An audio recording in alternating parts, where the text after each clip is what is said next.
Hello everyone, আসসালামু আলাইকুম। Happy's ব্লগে সবাইকে স্বাগতম।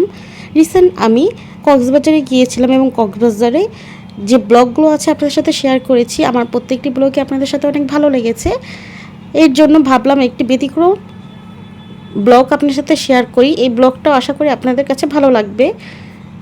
কক্সবাজারে রাবড়ি জিলাপি অনেক ফেমাস। পালঙ্কি এবং আলগনি এই দুটিতেই রাবড়ি জিলাপি পাওয়া যায়। আমার কাছে বেস্ট যেটা লেগেছে সেটাই আপনার সাথে শেয়ার করব। দেখতে লোভনীয় এবং খেতে অনেক সুস্বাদু দুটি, কিন্তু আমার কাছে বেস্ট মনে হয়েছে আলগনির রাবড়ি জিলাপি। কারণ তাদের 6 পিস রাবড়ি জিলাপি দেয় 200 টাকা, কিন্তু পালঙ্কিতে নেয় 250 টাকা, কিন্তু সাইজেও ছোট দেয় পালঙ্কিতে।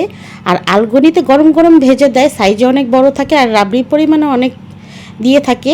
আপনারা একবার হলে ট্রাই করে দেখবেন, আর যদি পারেন দুটি ট্রাই করে ডিফারেন্টটা আপনারাই নিজেরাই বুঝতে পারবেন। আমার কাছে তো বেস্ট মনে হয়েছে আলগনির রাবড়ি জিলাপিটা। আপনারা অবশ্যই যদি কক্সবাজারে যান অবশ্যই ট্রাই করে দেখবেন, ডেজার্ট হিসেবে আপনারা খেয়ে দেখতে পারেন। আশা করি নিরাশ হবেন না, আমার কাছে তো অনেক ভালো লেগেছে। এর জন্য ভাবলাম আপনার শেয়ার